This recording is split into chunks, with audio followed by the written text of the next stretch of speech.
Depuis la fin de la Covid, tous les secteurs ont repris de l'activité. Tous, sauf la promotion immobilière. Pourquoi?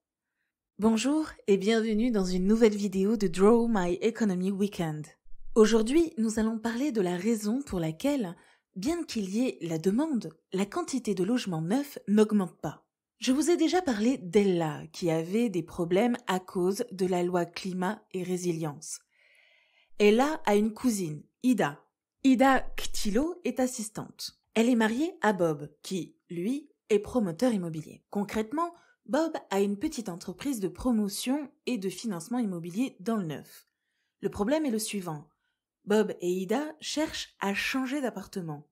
Leur bail arrive bientôt à terme et ils sont actuellement logés dans un appartement énergivore. Donc, afin de ne pas être pris de court dans les années qui arrivent, Bob et Ida cherchent un autre logement. De plus, Bob et Ida ont mis un peu d'argent de côté. Et, après le Covid, Ida a vu son salaire augmenter. Ils chercheraient donc à acheter. Après avoir regardé les prix et les biens, Bob et Ida se sont mis d'accord sur deux choses. Bob a de très mauvais goût en termes de logement. Ce sera donc Ida qui s'occupera de trouver leur logement. Et, quitte à acheter un logement, ils achèteront dans le neuf. Ida se met donc aux recherches. C'est alors qu'elle se rend compte que les prix de l'immobilier neuf se sont littéralement envolés dernièrement. Sur les 12 derniers mois, dans les communes de plus de 45 000 habitants, le prix du neuf a explosé. Il est arrivé à une moyenne de 5 195 € le mètre carré. Ceci représente un saut de 5,7% par rapport à fin 2020. Évidemment, les prix à Paris ont eux aussi augmenté. Ils sont maintenant en moyenne de 12 498 € du mètre carré. Mais dans la ville de Ida, les prix augmentent également énormément. Ida habite à Rennes. Et là, la hausse du prix des logements n'a pas juste augmenté de 5%. Elle a augmenté près de 10% en un an. Ce qui veut dire que l'immobilier à Rennes est désormais plus cher qu'à Bordeaux. Ida voit donc que si elle veut acheter son logement dans le neuf, elle va être obligée de revoir ses attentes à la baisse, notamment en termes de superficie. Or, Ida est enceinte. Elle a donc absolument besoin de cette deuxième chambre. Quant à la superficie du reste de l'appartement, Ida avait déjà pris les mesures les plus petites possibles, espérant qu'après avoir vu les prix, elle pourrait ajouter quelques mètres carrés à ses attentes initiales. De plus, Ida est surprise par ces révélations. Bob, travaillant dans l'immobilier neuf et ayant un salaire qui est directement corrélé au chiffre d'affaires de l'entreprise, Ida pensait avoir une idée générale sur l'état du marché du neuf aujourd'hui. Et justement, le salaire de son mari est en baisse depuis quelque temps. Ce qui veut dire qu'il signe de moins en moins de contrats. Donc, l'offre diminue. Et bien que n'ayant fait qu'une année d'économie, Ida se souvenait bien que l'offre diminue quand la demande diminue. Et si la demande diminue, alors le prix aussi, non? Eh bien, apparemment pas. Comme Ida peut le voir, le prix du mètre carré dans le neuf est extrêmement élevé. Et ceci peut être dû à plusieurs choses. L'augmentation de la demande, certes, mais ça peut aussi être lié à l'augmentation des coûts de construction, des matériaux, de la main-d'œuvre, etc. Ce qui n'expliquerait pas que le chiffre d'affaires de la boîte de Bob soit en baisse. D'autant plus que celle-ci reflète relativement bien l'état du marché de la promotion immobilière. Ida va donc chercher plus d'informations. Elle se rend compte que le salaire moyen a augmenté après la pandémie et que le prêt à taux zéro a été prolongé. Bref, tout est en place afin que l'acquéreur puisse acheter un logement. D'autant plus, avec la loi climat et résilience, un nombre de logements important va être enlevé du marché immobilier locatif. J'en profite pour vous dire que nous avons déjà fait une vidéo sur la loi climat et résilience que je vous invite très fortement à aller regarder. Donc, d'où vient cette baisse de salaire? Et c'est alors que Ida envisage quelque chose de nouveau. Ce n'est pas le marché qui est en baisse, c'est son mari qui lui cache de l'argent.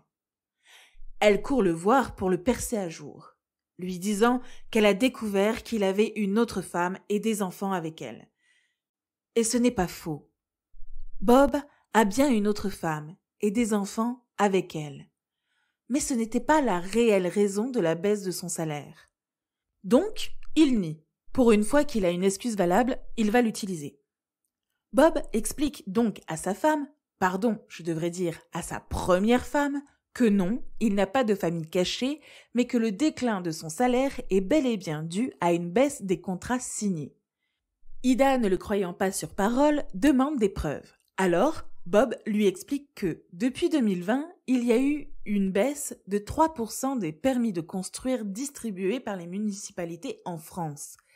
Et déjà, 2020 n'avait pas été une bonne année pour la promotion immobilière.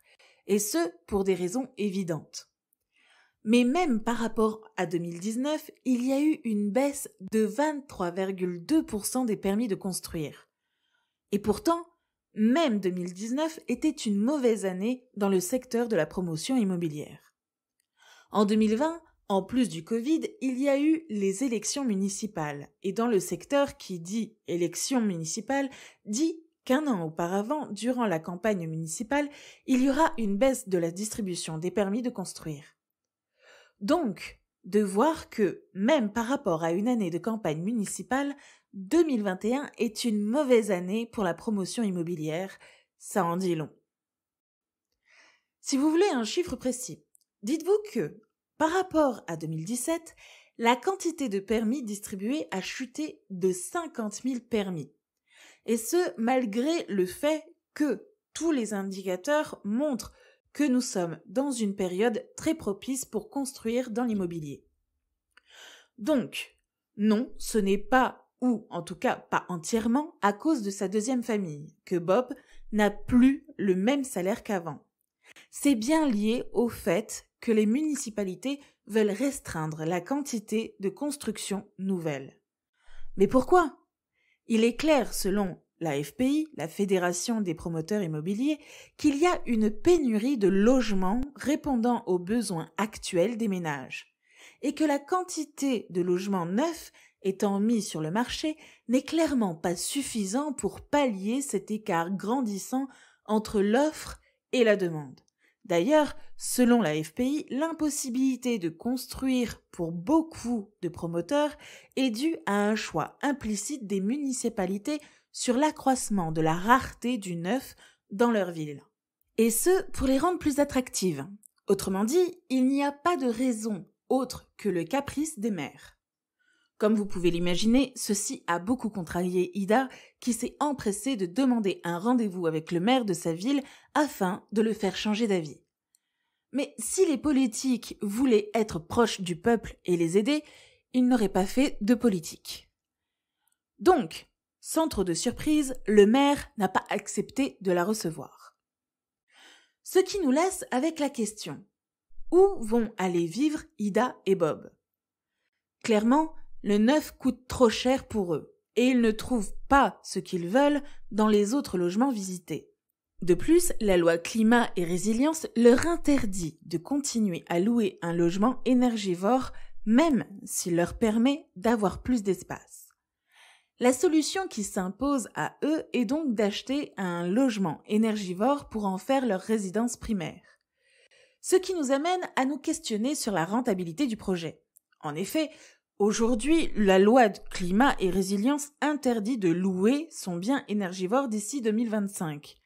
Mais qu'est-ce qui nous assure qu'une autre loi ne passera pas interdisant la vente de ce type de bien ? Et si une telle loi venait à passer, que feraient Bob et Ida dans ce cas-là ?